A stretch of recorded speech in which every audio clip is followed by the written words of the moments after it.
What it do, peeps? Next on Watch the Damn Tape, day 2 of Unrivaled. 2 games kicked off. We're going to get into both of them.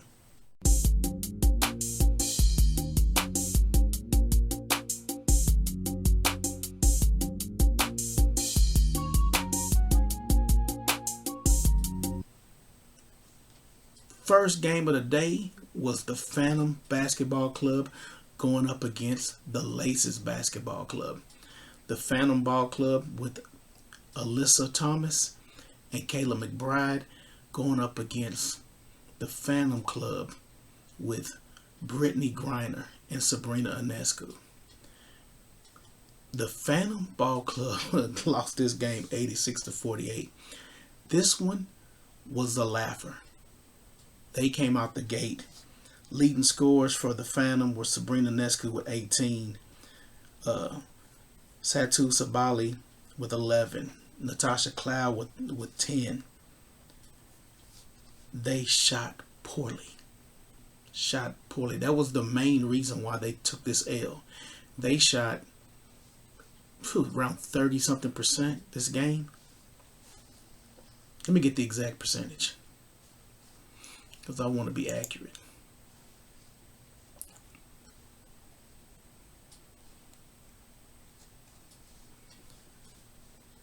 The Phantom shot 32%. Laces shot 56%. That was pretty much the ball game.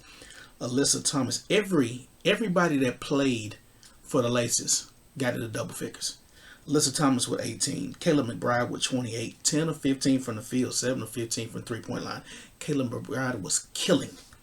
Kate Martin with 12, Dolson 14, Tiffany Hayes with 14.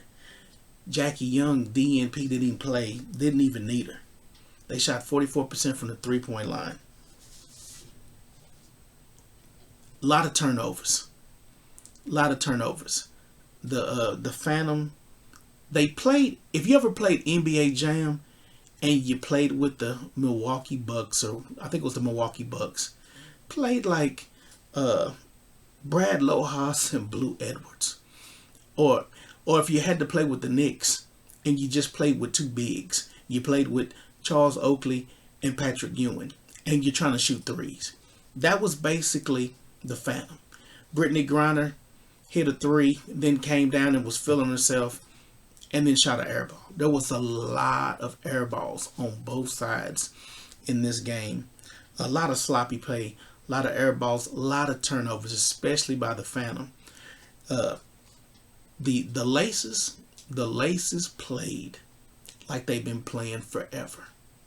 Like this team was like really cohesive.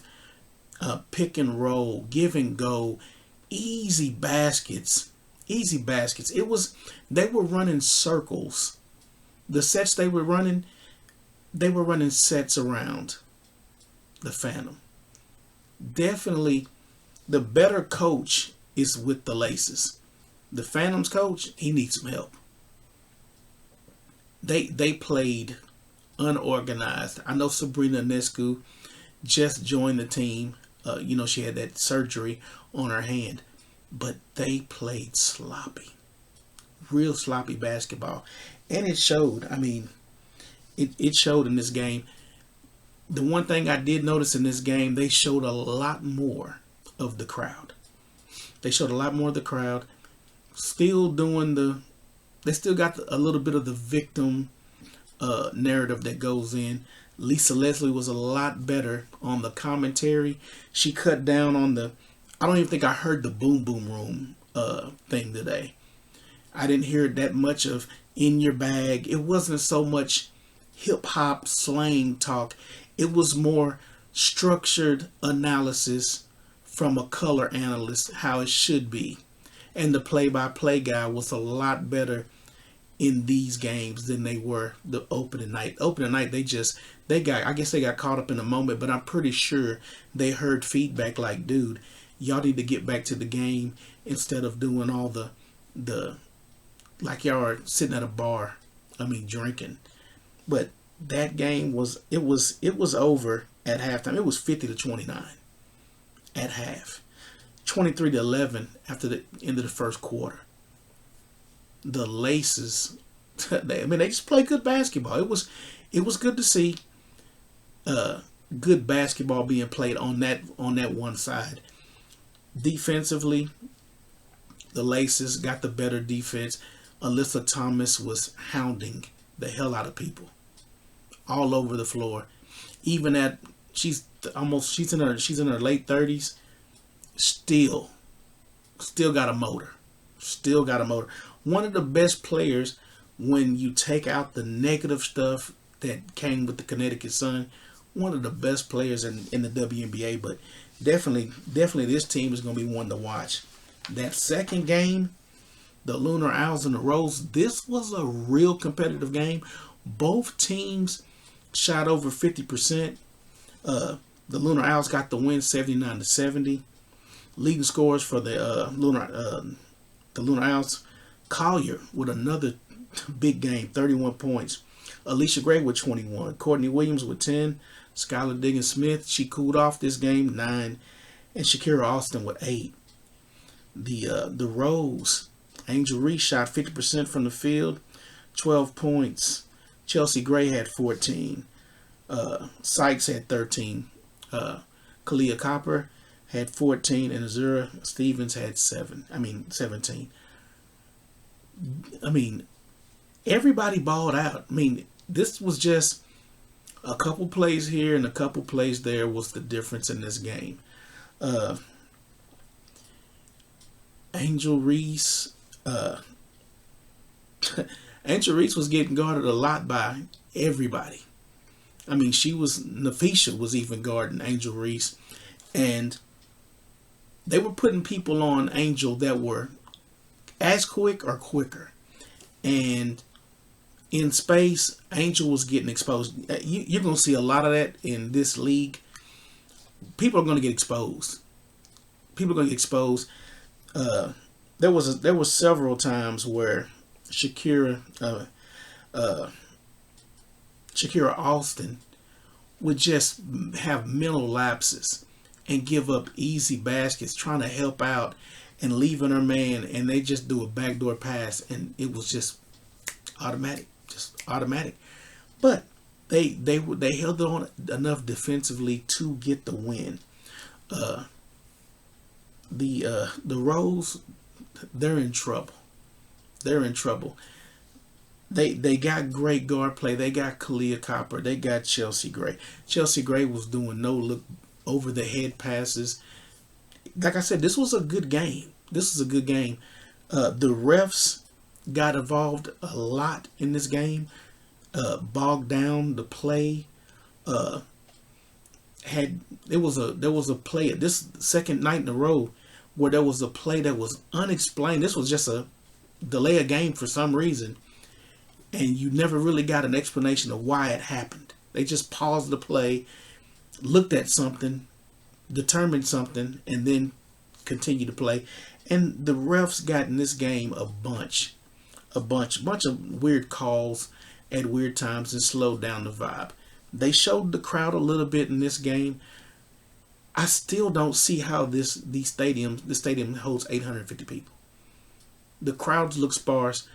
People are still on their tablets, on their phones, not really engaged, minor clapping. So for the second day in a row, I still see high school games with more energy than an Unrivaled game. Like I said earlier, the commentary was way better. They cut down on a lot of the antics, even in this game. They continue to push the point, and I've noticed this in the 4 games that I've watched. They keep pushing the point about the facilities and improving stuff for the women's game. Mind you, that this is essentially a college campus. And if you've watched any video of UConn or USC, they all have top tier facilities, but it's one place.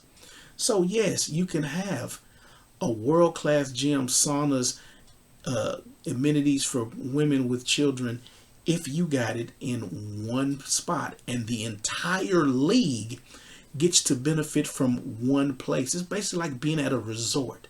So this is a resort basketball league. So you're going to have luxuries and amenities that every team can't dish out for 12 players that are playing 40 games. It's just a different animal. So I wish they would get out of constantly saying this over and over.